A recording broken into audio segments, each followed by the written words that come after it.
aqueles que estão querendo conhecer um pouco mais acerca da nossa doutrina. Temos o curso Acolhimento, temos também uma turma do ERG e a turma do ESME. Informando que o nosso tema central do mês está abordando o livro Educação dos Sentimentos, de Jason de Camargo. O subtema de hoje é Estado de Compaixão, com a nossa palestrante, Luísa Teles. Dito isto, vamos à nossa leitura do Evangelho. Vou abrir uma página aleatoriamente, para que a gente possa absorver melhor, contribuir com a vibração para o nosso próprio benefício, bem como o benefício de todos que aqui estão, encarnados e desencarnados. No capítulo 13, não saiba a vossa mão esquerda o que dê a vossa mão direita. Convidar os pobres e os extropiados. Dá sem esperar retribuição. Item 7. Disse também aquele que o convidara: quando derdes um jantar ou uma ceia, não convideis nem os vossos amigos, nem os vossos irmãos, nem os vossos parentes, nem os vossos vizinhos que forem ricos, para que em seguida não vos convidem a seu turno e assim retribuam o que de vós receberam. Quando derdes um festim, convidai para ele os pobres, os extropiados, os coxos e os cegos. E sereis ditosos por não terem eles meios de vos retribuir, pois isso será retribuído na ressurreição dos justos. Um dos que se achavam à mesa, ouvindo essas palavras, disse-lhe: feliz do que comer do pão no reino de Deus. Lucas, capítulo 14, versículos 12 a 15. Após a leitura tão edificante do nosso Evangelho, vamos todos imbuídos no mesmo propósito, no mesmo sentimento, buscar nos conectarmos ao alto, a fim de podermos elevar os nossos sentimentos no sentido de agradecermos, expressando a espiritualidade maior, a nossa gratidão. Gratidão também ao Pai, que fez com que a nossa vontade de estarmos aqui fosse potencializada. E aqui estamos, buscando recolher um pouco do alimento espiritual, que certamente irá nos envolver, enriquecendo os nossos sentimentos, para que possamos dar sequência à nossa caminhada, encarnados e desencarnados. E assim que a espiritualidade maior, que preparou esse ambiente para nos receber, que possamos assim manter os nossos sentimentos, os nossos pensamentos um pouco mais calmos, no sentido de aqui absorvermos tudo que a nossa irmã palestrante Luísa Teles preparou para colaborar com o nosso aperfeiçoamento moral, que está dentro do Evangelho do Cristo. Que assim seja. Passando então a palavra para a nossa irmã Luísa.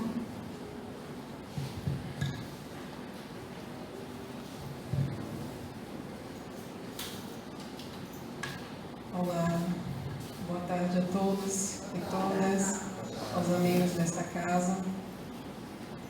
Que o Mestre Jesus possa nos amparar, nos intuir, nos fortalecer nesta tarde, neste trabalho, também na nossa vida. É muito bom estar aqui com vocês, porque muitos estão fora aturdidos, necessitados desse socorro espiritual, mas não sabem onde procurar, ignoram até quando é apresentado o socorro.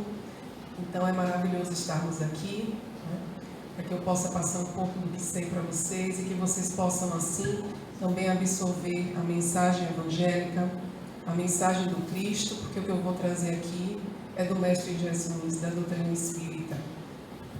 E nós vamos falar de um tema em que Jesus, né, viveu profundamente com o intuito de nos ensinar, que é esse estado de compaixão. E nós vamos entender um pouco o que é esse estado de compaixão, que é um tema, como já foi falado, do livro Educação dos Sentimentos, porque na verdade estamos aqui encarnados com o intuito mesmo de educar os nossos sentimentos, sair, né, dos instintos primitivos e, enfim, elevarmos os nossos sentimentos, compreendermos verdadeiramente o que é o amor, né, e como vivenciar esse amor. E o estado de compaixão faz parte desse viver, né, o amor. E nesse livro Educação dos Sentimentos há esse tema, estado de compaixão. E o que vem a ser esse estado de compaixão?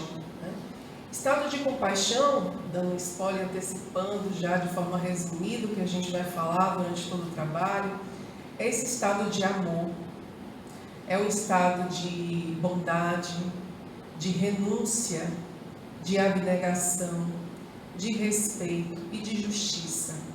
A justiça verdadeira, não a justiça equivocada que muitas vezes vemos aí no mundo, né? Que alguns dizem estar praticando justiça, mas na verdade não está praticando. E quem viveu plenamente esse estado de compaixão, como eu disse, a fim de que nós pudéssemos compreender as leis de Deus, foi o Mestre Jesus. Então o Mestre Jesus, ele era movido pela compaixão, principalmente no momento em que estava lidando com aqueles que conviviam com ele, os seus contemporâneos, ainda aprendendo, tentando entender a mensagem do Mestre, que apesar de simples, né, da forma simples como ele passava, a profundidade fazia com que muitos não alcançassem a mensagem de Jesus. Então Jesus veio nos ensinar através dos seus pensamentos, das suas palavras, dos seus atos, né, da sua forma de agir, esse estado de compaixão, esse estado de amor, esse estado de bondade que estava em conexão profunda com as leis de Deus, né, com as leis divinas.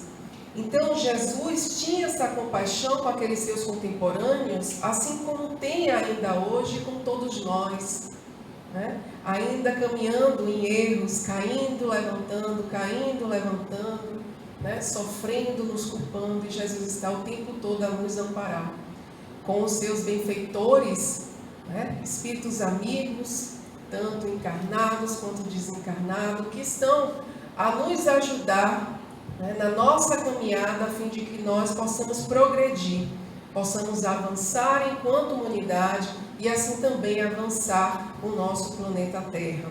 Então Jesus viveu plenamente esse estado de compaixão. Em vários momentos dos evangelhos no Novo Testamento, nós vemos, né, os evangelistas falarem sobre essa compaixão do Cristo com aqueles que ele curava, com aqueles que chegavam ali sedentos de algo que muitas vezes eles nem sabiam do que precisavam. Na verdade, precisavam do amor, né, do amor de Deus. Em vários momentos se fala sobre essa compaixão de Jesus, sobre a piedade de Jesus ao ver a multidão, ao ver os doentes. E aí eu trouxe um trecho aqui, né, que faz parte da multiplicação, do momento da multiplicação dos pães, em que Jesus está em meio a uma multidão que o acompanhava, né, desejando a cura pela fama que Jesus tinha alcançado de curar os enfermos com muita facilidade. Então a multidão seguia Jesus e o acompanhava no deserto, né? E aí que os discípulos dizem: Senhor, eles estão acompanhando a gente há muito tempo, estão famintos, né? Necessitados de alimento. E aí a gente os discípulos falavam do alimento do corpo, mas eles estavam ali também em busca do alimento da alma. E naquele momento Jesus vai fazer a multiplicação dos pães, a fim de que eles ainda continuassem ali, não houvesse a necessidade deles se retirarem dali, de próximo do Cristo.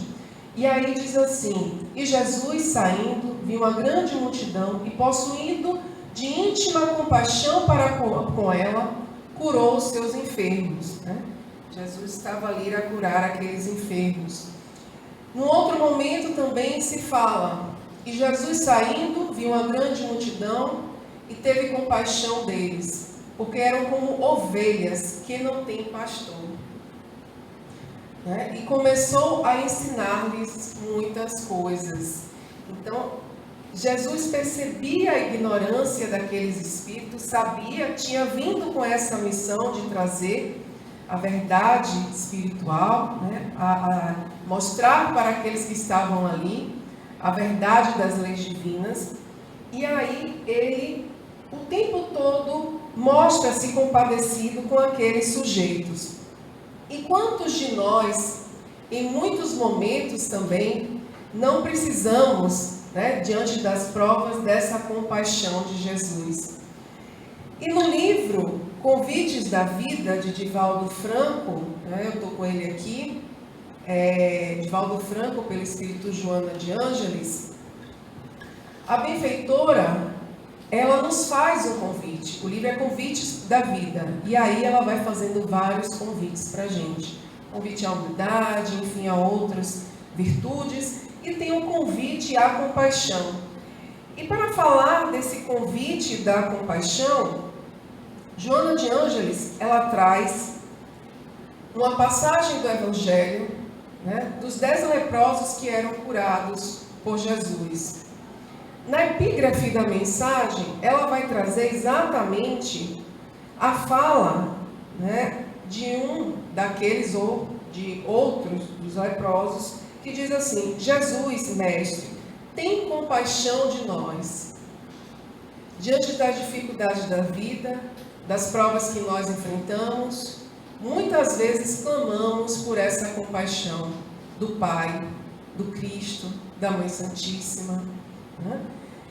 E aí Joana vai fazer uma reflexão sobre esse trecho do Evangelho, em que, entrando numa certa aldeia, saíram-lhe ao encontro 10 homens leprosos, os quais pararam de longe e levantaram a voz, dizendo: Jesus, mestre, tem compaixão de nós.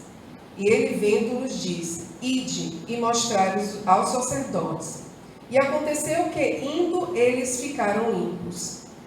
Dos 10 leprosos que foram curados, à medida que iam caminhando, somente um retornou para agradecer o Cristo. E aí a gente vê também aquela questão da ingratidão, daqueles que recebem a compaixão e o benefício daquela compaixão. Então, Cristo teve compaixão com aqueles leprosos e só um foi grato a ele, retornando para agradecer a cura. E ainda que haja a ingratidão, na mensagem de Joana, pela psicografia de Divaldo, ela diz que não podemos deixar de praticar, de exercer essa compaixão com relação ao outro, ainda que o outro seja ingrato, como nós vimos aqui até na mensagem, que muito propícia ao nosso tema, que foi lida no início.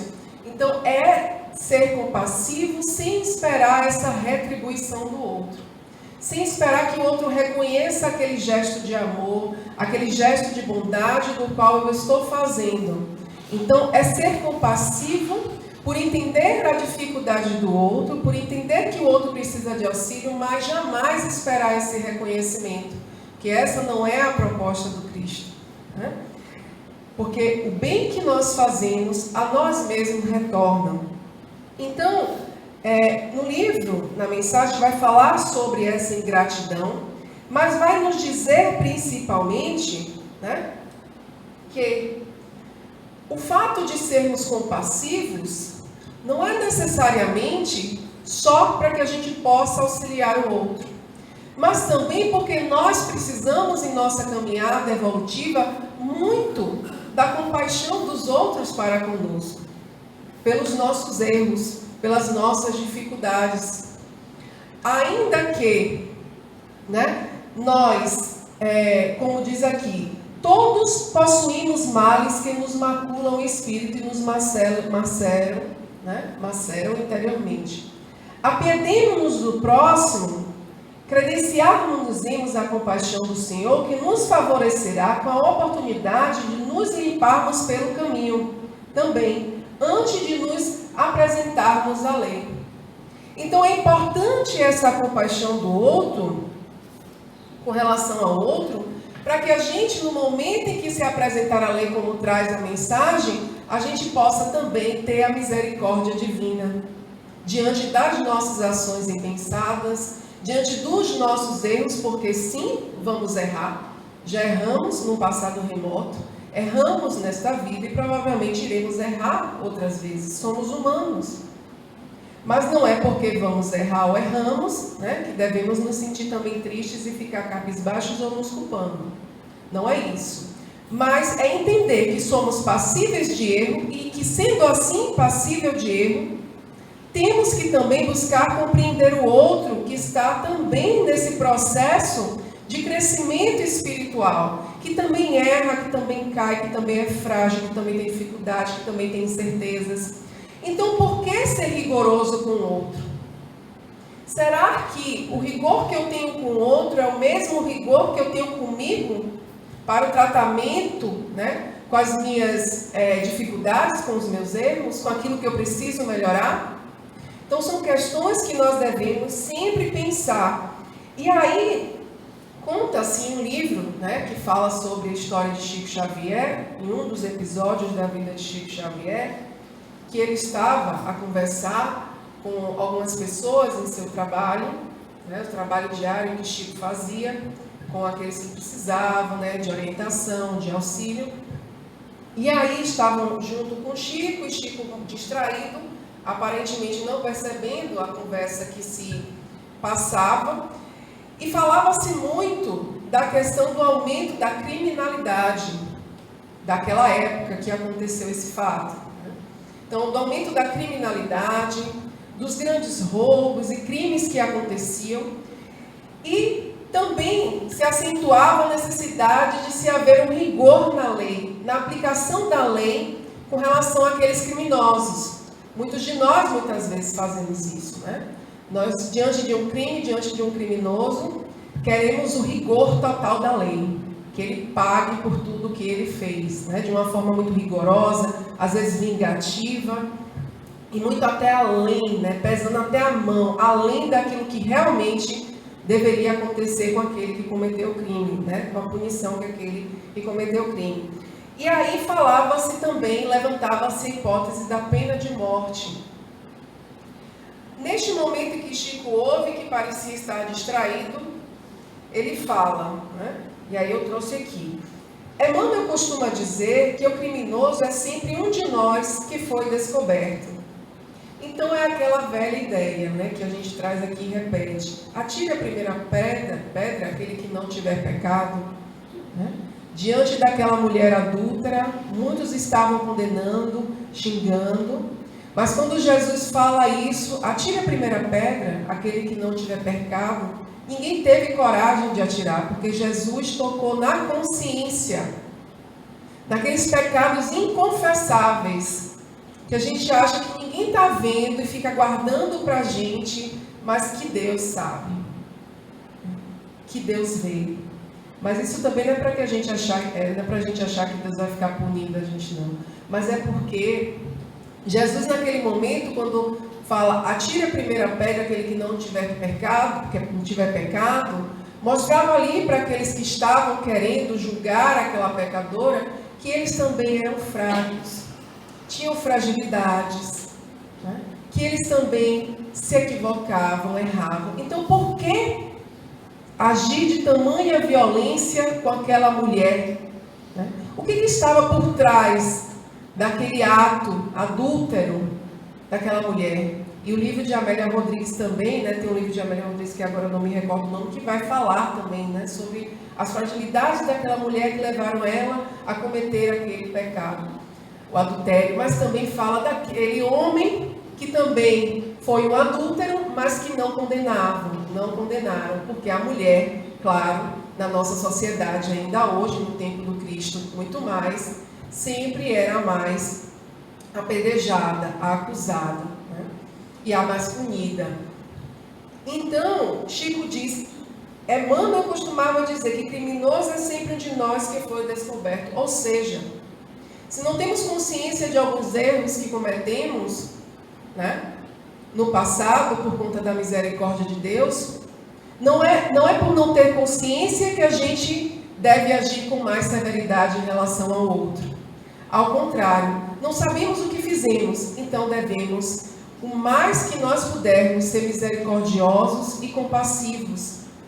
Não conhecemos o nosso passado, então por que julgar o outro de uma maneira tão severa e agressiva, desejar vingança, né, destilar ódio?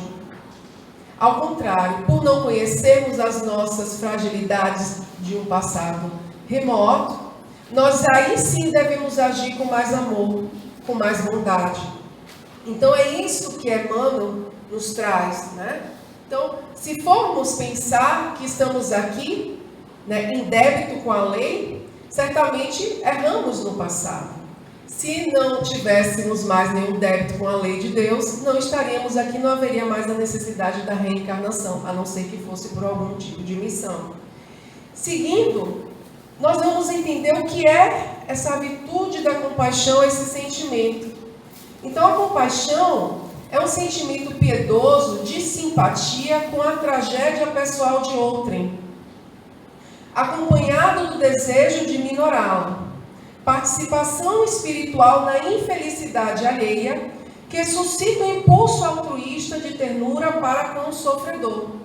Então, essa compaixão é aquele sentimento de identificação com o outro naquilo que ele está sentindo, ainda que eu não tenha passado pela mesma situação, ainda que eu não venha passar, mas eu me identifico. Eu me coloco no lugar daquele outro, entendo aquele momento difícil que ele está passando, mas eu não só entendo como eu vou até ele para tentar ajudá-lo naquele processo de superação da dificuldade, da adversidade, né? Que é essa participação espiritual na infelicidade alheia e que gera esse impulso altruísta, né? De ajudar, de socorrer, de amparar aquele que está precisando naquele momento mais do que eu. E esse momento, e essa compaixão, né, tem tudo a ver também, e ali também pode ser usado como sinônimo mesmo, com esse sentimento da piedade. Em algumas traduções, inclusive do Evangelho segundo o Espiritismo, no lugar dessa mensagem à piedade, eu encontrei a compaixão. Então, usada como sinônimos mesmo, né? No Evangelho segundo o Espiritismo, temos essa mensagem de a piedade. Essa mensagem é particularmente muito especial para mim, né? E eu vou explicar por quê. São duas que eu gosto muito do Evangelho e leio sempre, que é a paciência e a piedade. Uma complementa a outra. Eu lembro-me que quando jovem, por exemplo, eu tinha muita dificuldade de ajudar as pessoas, ainda que fosse algo muito simples, né? E eu tinha vergonha mesmo. Era algo que eu podia, às vezes, auxiliar alguém na rua, né? Socorrer alguém em alguma dificuldade, mas eu tinha vergonha. E eu depois fui identificando no processo de autoconhecimento que a vergonha era vaidade, né? Era receio do que o outro ia pensar, do que o outro ia falar. Então eu não conseguia, eu tinha o sentimento da compaixão, mas eu não completava, vamos dizer assim, esse sentimento, porque eu não ia até o outro no socorro. E aí eu fui identificando depois algumas questões, como eu falei, né? Sobre a vaidade. E quando eu comecei a estudar a doutrina espírita, tentando entender esse processo de me compadecer com o outro, mas não conseguir agir em socorro do outro, eu, em determinado momento que estava em casa, abrindo também o Evangelho aleatoriamente, me vem a piedade. Exatamente essa mensagem. Porque essa mensagem ela nos fala que nós não deixemos, né? Que nós não venhamos a conter esse sentimento que explode dentro de nós. Que a gente sim mostre esse sentimento compassivo, a piedade que está dentro de nós e que a gente vai em socorro do outro sem medo. Se a gente pode auxiliar. Então fortalece em nós esse desejo, essa vontade de ajudar o outro nessa mensagem.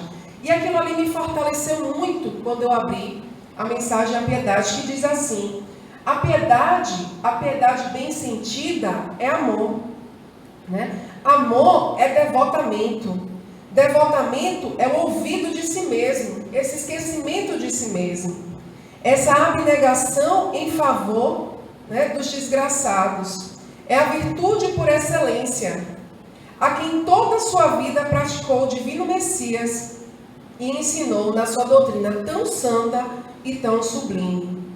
Então, essa piedade é esse esquecimento de si que faz com que a gente deixe o nosso orgulho de lado, o nosso egoísmo de lado e comece a olhar o outro com um olhar mais de bondade, de generosidade. Seguindo também ainda nessa mensagem, a piedade vai nos dizer também que o sentimento mais apropriado a fazer, que prodigais, né? Domando em vós o egoísmo e o orgulho, aquele que dispõe vossa alma à humildade, à beneficência e ao amor do próximo, é essa a piedade. Piedade que vos comove até as entranhas à vista dos sofrimentos dos vossos irmãos, que vos impele a lhes estender a mão para socorrê-los e vos arranca lágrimas de simpatia. Essa piedade que nos move, e a partir do momento que nos move também, aquele que recebe esse amor, esse sentimento, essa virtude, enche-se de esperança. Eu estava em São Paulo recentemente, e aí havia uma pessoa pedindo dinheiro, né? Assim como a gente vê aqui em Salvador também, as pessoas na rua, né? Houve um crescimento muito grande de pessoas na rua, pessoas sem emprego, sem casa, né? Na dificuldade, na miséria total, muitas vezes. E aí um estrangeiro me abordou pedindo dinheiro. No momento, eu dei a ele o que eu tinha, né, de dinheiro. E uma coisa achei bem interessante o que ele falou. Ele disse para mim assim: ainda existe amor. E essa mensagem, a piedade, vai falar exatamente isso, desse sentimento de fortalecimento da fé, da esperança, daquele que é socorrido pela compaixão e pela piedade. Então, ali naquele momento em que ele foi socorrido, ele lembra-se que ainda existe amor no mundo, ainda que haja também muitas dores, muitas dificuldades. Por isso é importante a gente deixar aflorar esse sentimento de compaixão. Lembrei-me também de uma passagem do Evangelho em que não mais Jesus, né, estava na condição de se compadecer, mas havia mulheres que se compadeciam em relação ao Cristo, que é o momento em que Jesus caminha para a crucificação. E nesse caminhar para a crucificação, há algumas mulheres que eu considero mulheres muito corajosas, né, em vista de que muitos amigos, discípulos de Jesus o abandonaram no momento mais difícil da sua vida, no momento da sua prova maior, que foi o julgamento, que foi a crucificação. São as mulheres piedosas de Jerusalém. Jesus caminha, né, carregando a sua cruz, e essas mulheres, de forma muito corajosa, não se importando com a represália que poderia haver em relação a elas choram, se batem no peito, como traz a mensagem do Evangelho. Choram pelo Mestre Jesus, num sentimento profundo de piedade e compaixão por aquele que só foi amor, que só foi justiça, e naquele momento estava sendo injustiçado, estava sendo violentado, estava sendo agredido. E essas mulheres são até qualificadas como as mulheres piedosas de Jerusalém. Então essas mulheres não temem nenhum tipo de represália, ao contrário, expressam todo o seu amor pelo Cristo através da compaixão. Só que Jesus, naquele momento em que elas expressam, vai falar que que não chorem por ele, né? Porque ele compreende tudo aquilo que está acontecendo com ele, ele entende, ele veio ali para aquilo, para vivenciar aquele momento, a fim de nos ensinar algo, mas que elas se compadecessem, né? E os outros também, por elas mesmas e pelos filhos delas, daquelas mulheres. Por quê? Elas deveriam se compadecer delas mesmas e dos filhos, porque eram criaturas que, diante daquilo que estavam fazendo, iriam sofrer muito depois para resgatar todo aquele sofrimento que estava provocando ao Cristo e também a outros. Ou seja, teria que haver o resgate, e o resgate muitas vezes, né, na maioria das vezes, vem através da dor. A dor não como punição, mas a dor como algo, um instrumento de educação do nosso espírito. Então Jesus diz: não chorem por mim, não se compadeça por mim, mas sim por vocês e pelos seus filhos, que vão infelizmente passar por duras provas diante do que estão fazendo agora, né? Esse sentimento de compaixão, ele é despertado principalmente pela empatia. O que é essa empatia? Essa empatia é se colocar no lugar do outro, é ver pela perspectiva do outro, né? É entender o processo do outro e não julgar, não achar, não querer que o outro haja da maneira que eu desejo, que acho que é certa, mas entender aquele processo. Mas a empatia verdadeira não é só do sentimento, como eu disse, é daquela que age, é da ação. E aí eu trago aqui: reconheço uma situação dolorosa, né, nesse processo de empatia, difícil, de sofrimento. Eu identifico a necessidade. Tenho recursos para atender o outro e sei como fazer. Depois eu saio do meu lugar onde estou e vou em direção ao outro. Auxilio o outro a sair dessa forma com aqueles recursos e instrumentos que eu tenho do lugar de dor e sofrimento. Então a proposta da empatia é essa. É você ter o sentimento de compaixão, se colocar no lugar do outro, mas principalmente agir e ir em auxílio desse outro. Porque se não for assim, não há empatia. Há uma simpatia até, mas não há empatia, porque empatia auxilia. Mas essa empatia não é aquela empatia, como acontece com muitas pessoas, que vão auxiliar e se afundam também. Não. Não é o auxílio, aquele auxílio que nos afunda e nos leva também a uma situação difícil como o outro. Mas eu posso ajudar? Posso. Mas eu vou resgatar aquele outro também, claro, sem me comprometer a ponto de me afundar. Então, as pessoas empáticas, como diz Daniel Goleman no livro Inteligência Emocional, porque a empatia, ela é também inteligência, porque eu consigo perceber o ambiente, eu consigo perceber as pessoas, eu consigo perceber o outro sem que o outro necessariamente precise me dizer algo. Eu consigo ler o outro. Às vezes a pessoa está calada em uma situação de sofrimento, ela não consegue expressar, mas com a minha sensibilidade, com a minha empatia, eu vou lá e pergunto: está acontecendo alguma coisa, né? E não precisa ser médium, não, vamos dizer assim, para poder perceber o outro. Basta ter um pouco o olhar mais atento, o olhar mais cuidadoso. A gente anda no dia a dia muito agitado, a gente não consegue nem parar para olhar para o outro que está do nosso lado, na nossa casa, né? Então, andamos desesperados, andamos agoniados, e nem a pandemia ainda assim conseguiu corrigir determinadas situações da nossa vida, da nossa humanidade, né, que estamos repetindo. Na verdade, a pandemia veio para dar um freio em muitas situações e ainda assim voltamos um pouco e ficamos repetindo, né? Olha a dificuldade da mudança da humanidade. Então, as pessoas empáticas, que é um sinal de inteligência, segundo Daniel Goleman, né, de inteligência emocional, estão mais sintonizadas com os sutis sinais do mundo externo que indicam que os outros precisam ou que querem.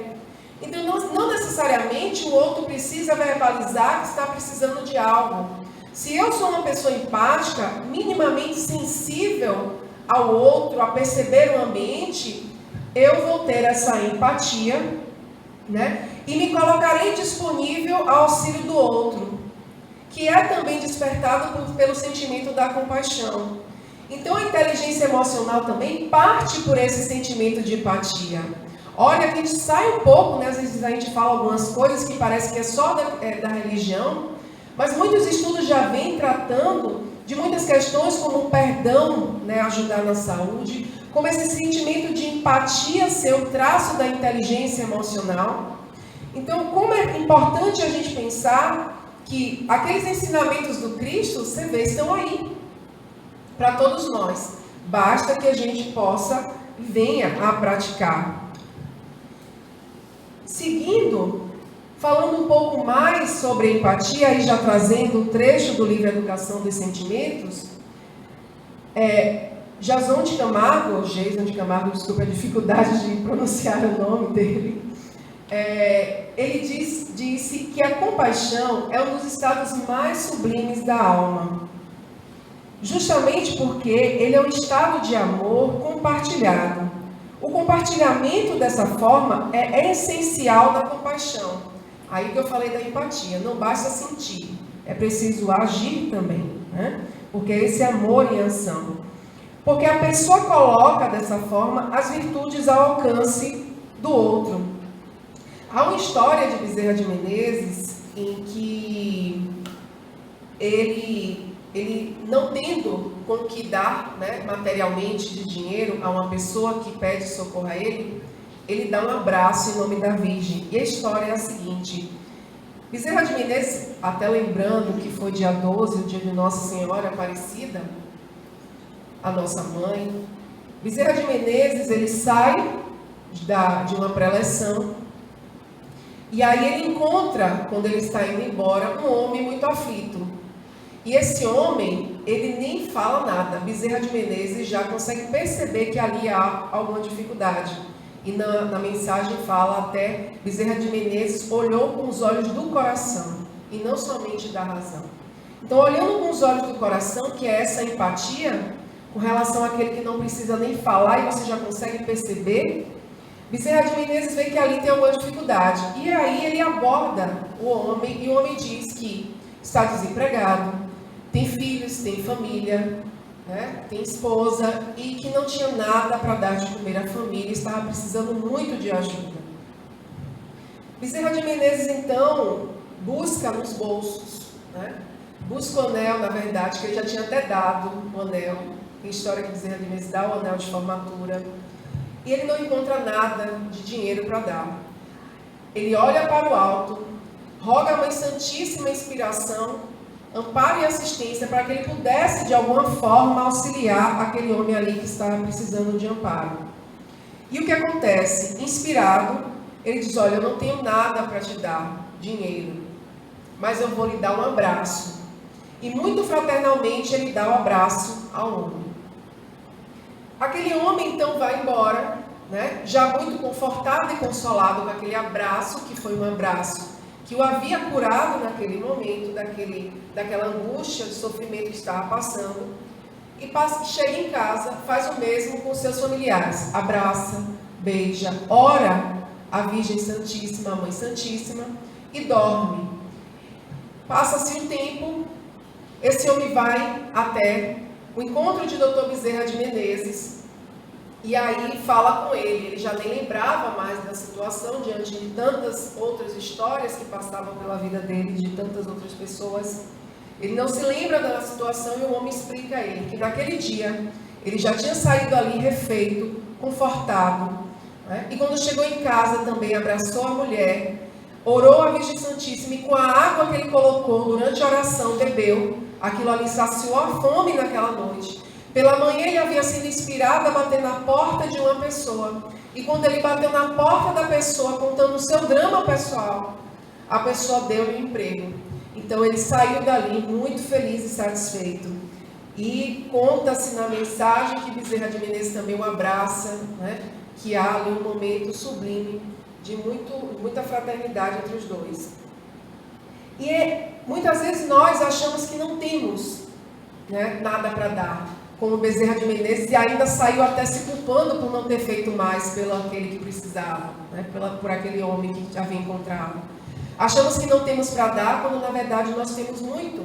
E aí eu lembro da passagem do Evangelho do óbolo da viúva. Né? Enquanto muitos iam lá, davam dinheiro do que sobrava, né? Que na verdade para aquelas pessoas que estavam doando, que tinham mais dinheiro, não fazia a menor falta, a viúva dá daquilo que ela nem tem, que com certeza faria muita falta para ela. E Jesus diz, ela está dando muito mais, né? Aquelas pessoas que davam mais não conseguiam enxergar a grandeza do ato daquela senhora, daquela viúva, né? Mas Jesus, claro, enxergava muito além. Então, porque ela não dava do que sobrava, ela dava daquilo que com certeza iria lhe faltar.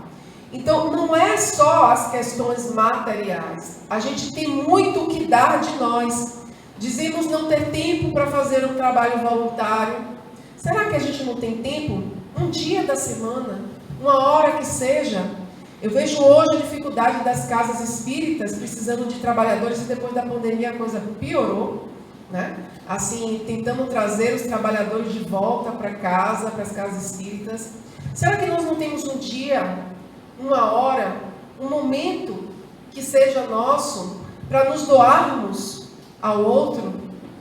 Eu trago aqui não no sentido de julgar ninguém, né, dizer que você tem tempo ou não tem, que cada um sabe da sua vida, mas para uma reflexão mesmo. Que achamos que às vezes não temos tempo, né, não temos nada para dar, mas temos muito de nós para dar. Não só nas casas espíritas, né, mas onde quer que nós estejamos. Por quê? Porque esse sentimento de compaixão, ele vai nos levar, inevitavelmente, à caridade. E aí, Caibar Schutel, ele diz, na mensagem do livro O Espírito da Verdade, que sem compaixão não há caridade. As lágrimas vertidas ao calor vívido da piedade corroem as densas cadeias da provação. Desterremos de nós a insensibilidade crua diante das telas de angústias que se desenrolam em nossa estrada. Então é sair desse processo de egoísmo, né? de achar que somente a nossa dificuldade, a nossa dor é maior.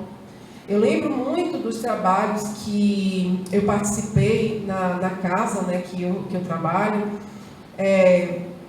As pessoas chegavam às vezes no encontro com Jesus, que era o trabalho da casa, achando que a sua dificuldade era a maior do mundo, né? E no processo de compartilhar com o outro, no grupo, de ouvir, ou seja, ela ali ia pedindo socorro, mas ela se colocava também à disposição de ouvir pela própria dinâmica do trabalho. Então, nesse momento de se colocar à disposição para ouvir, ela compreendia que a sua dificuldade não era maior, né? Que às vezes tinha outro com dificuldade maior, e assim sucessivamente. Não eram raros os relatos em que as pessoas diziam, eu vim achando que eu tinha o maior problema do mundo, e quando eu fui partilhando e conversando com as pessoas, claro, sendo tratada ali também dentro da casa, eu vi que meu problema era muito pequeno, ou contornável, ou mais simples do que eu achava, né? Pensava que era muito difícil, mas não era. Então, só de se colocar disponível para ouvir no processo, né, de um trabalho em grupo, as pessoas começavam a perceber que a sua dificuldade não era tão grande. Então, é assim que nós devemos nos colocar diante da vida, para que a gente perca essa insensibilidade diante do outro, né? Diante das situações dolorosas que estão no mundo. Para que a gente, por quê? Porque se a gente não se coloca, a vida, né, como eu disse, a lei, vai nos mostrar onde nós devemos mexer, para que possamos, enfim, exercitar a compaixão e a piedade. E trago aqui também uma história de Madre Teresa de Calcutá. Eu gosto muito de trazer mensagens e histórias, porque para que a gente não ache que é distante da gente as coisas. Ainda que sejam espíritos que a gente esteja falando aqui, até um tanto mais avançados do que a média, mas é importante porque essas pessoas, apesar de espiritualmente serem mais elevadas pelo que a gente percebe, até pela própria vida, o que elas praticavam não era nada difícil. Eram coisas simples, né? Então, comentário. Eu não faria isso ainda que me pagasse $1 milhão. E aí Teresa de Calcutá ouviu esse comentário e respondeu, o senhor não daria banho no leproso nem por $1 milhão? Eu também não, né? Só por amor se pode dar banho em um leproso. E é aí a ideia, né, que a gente fica só preso à caridade material, que é importante, é necessária, né, para saciar o corpo. Nós vimos a mensagem da multiplicação dos pães, em que Jesus teve que saciar ali a fome daquelas pessoas, a sede, para que elas pudessem também receber da melhor forma o alimento espiritual, porque quando a gente está com saciado o corpo, a mente funciona melhor, né? Então, Jesus sabia disso também. E então a gente fica muito focado às vezes na caridade material, mas tem a caridade moral, que é o perdão, que é o se calar diante da ofensa para que não haja um revide e não haja um agravamento de uma desavença. É parar para ouvir o outro, né? Às vezes é um amigo que está angustiado, desesperado e só quer falar. Então, eu, ao invés de ficar falando, querendo dar conselho, eu só vou ouvir o que ele quer dizer, desabafar, né? Então, há essa caridade moral que muitas vezes a gente acha que não é tão importante, ou fica esperando ter muito dinheiro, né? Ter condições para poder praticar a caridade, quando se dermos um pouco de nós, do nosso tempo, da nossa disponibilidade, já estaremos fazendo muito, né? Muito, porque o mundo está muito necessitado. E é quando o Chico, né, vai falar, segundo atribuída a Chico, essa frase, que ele diz assim: se eu fosse esperar melhores condições espirituais para servir, até o presente momento eu nem teria começado. Aqueles que esperam, né, dizem: eu vou me aposentar primeiro para poder ter mais tempo para fazer algo, né? Eu preciso ganhar na loteria para ajudar todo mundo, eu preciso disso, eu preciso daquilo, e coloca 1000 condições para ajudar o outro, quando na verdade não precisa de muito, né? Às vezes é um talento que eu tenho que serve para o outro no trabalho, como eu disse, o exercício da paciência, o exercício da benevolência. Tudo isso eu não preciso de dinheiro, mas eu preciso de vontade, né? De me disponibilidade, de me dispor a fazer, de sair do lugar. Então a compaixão, ela deve brotar, mas também junto com a ação. Nem sempre o mais necessitado também é aquele que pede. Quantas vezes vamos em socorro de outra pessoa, achando que estamos auxiliando, quando na verdade somos nós que somos auxiliados? Por isso eu trouxe essa mensagem. E também, nem sempre aquele que se acha forte é o que mais que está praticando necessariamente a caridade, sendo socorrido, na verdade. Mas ele é que está sendo, socorrendo, ao contrário, isso, obrigada. Não é ele que está socorrendo. Aquele que se mostra forte, não necessariamente é ele que está, né, socorrendo, mas ele está sendo socorrido. Exato, é o contrário. Então, às vezes é aquele forte que não quer mostrar os sentimentos, não quer se colocar vulnerável.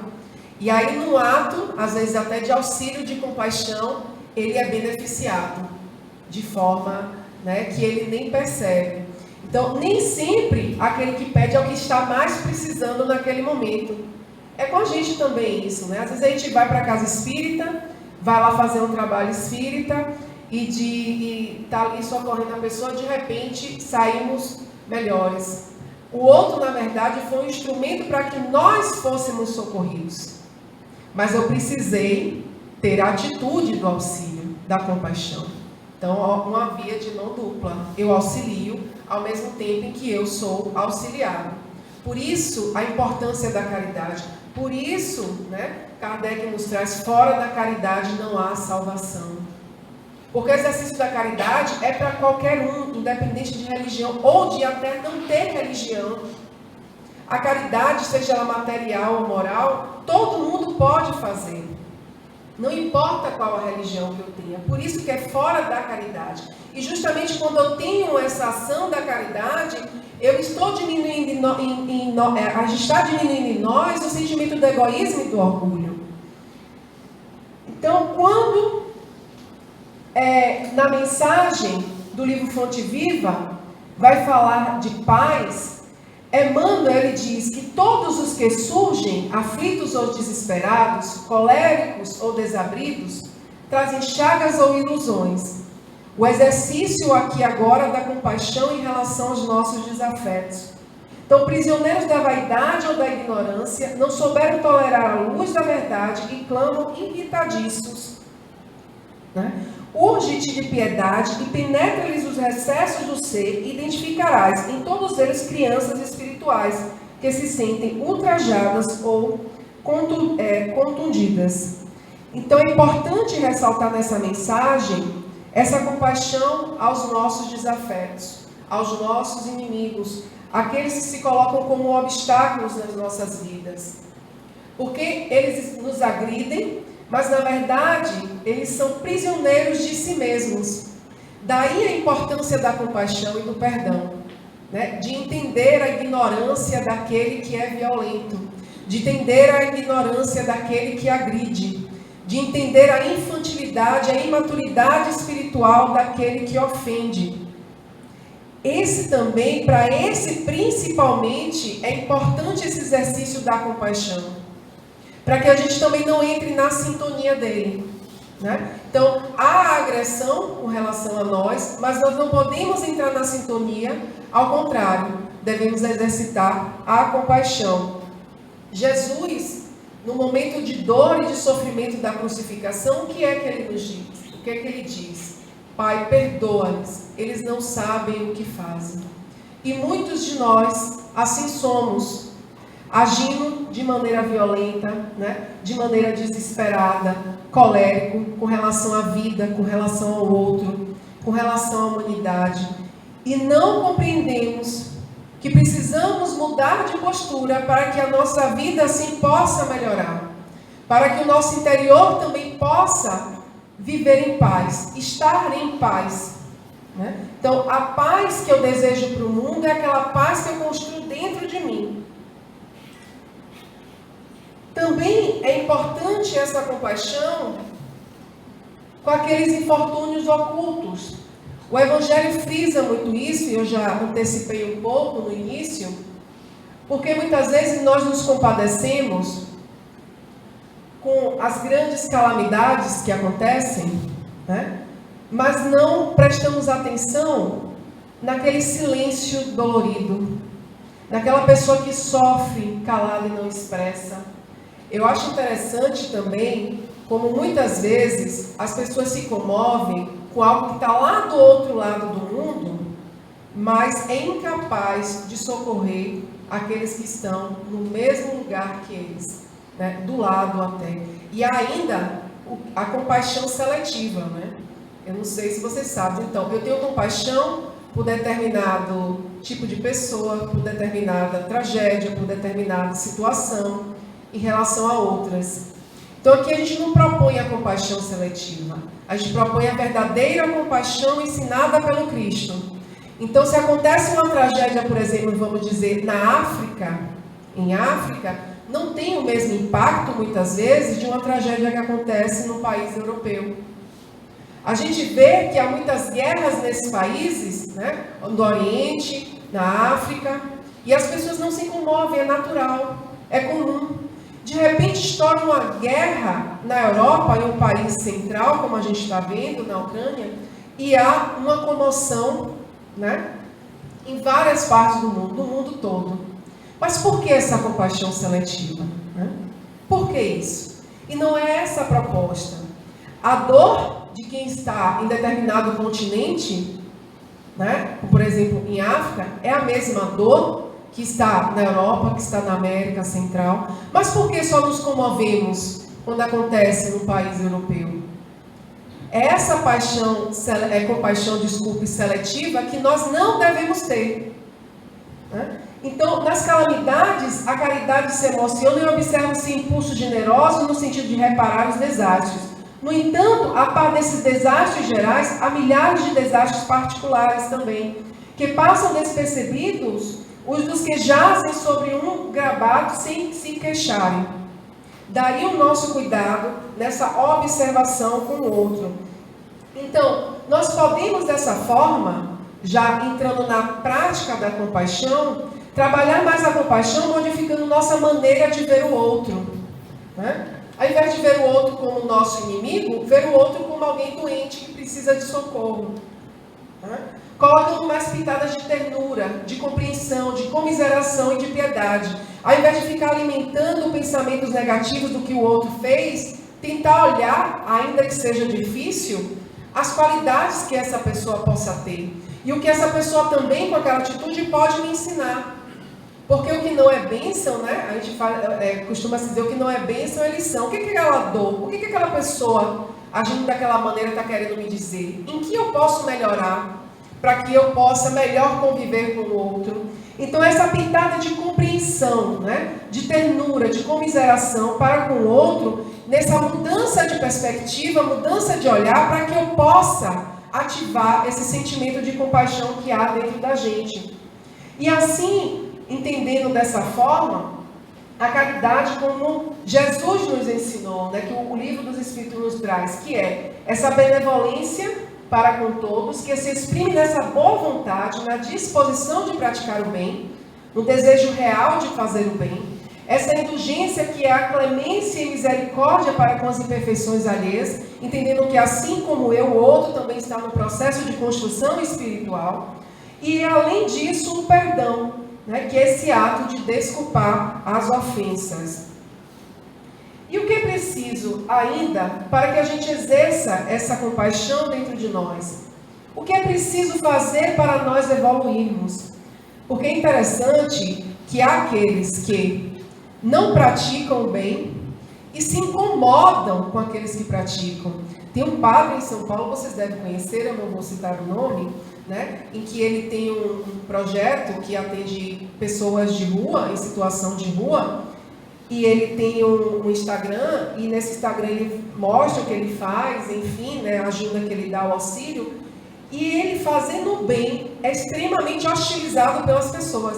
Ou seja, aquelas pessoas que estão hostilizando, criticando a ação daquele padre, elas não têm coragem de fazer aquilo que ele faz, mas ainda assim, você vê o nível ainda de consciência espiritual dessas pessoas, além de não fazerem, elas criticam, né, hostilizam, falam que o padre deve parar de fazer a caridade. E aí no Evangelho, para nos ensinar, né, como agir, diz-nos Jesus, né? Porque tive fome e deste-me de comer, tive sede e deste-me de beber, era estrangeiro e hospedaste-me, estava nu e vestiste-me, adoeci e visitaste-me, estive na prisão e foste-me ver. Então os justos lhe responderão dizendo: Senhor, quando te vimos com fome, te demos de comer, ou com sede te demos de beber? E respondendo o rei lhes disse: em verdade vos digo que quando fizeste a um destes meus pequeninos irmãos, a mim o fizeste. Então é esse exercício da compaixão, como eu falei, né? Então, por isso que é importante a gente responder a algumas perguntas que eu trouxe aqui, né? O que estou fazendo com a minha única vida? Com essa vida que eu tenho aqui agora? Nesse processo do exercício da compaixão? O que eu estou deixando que os outros façam da minha vida?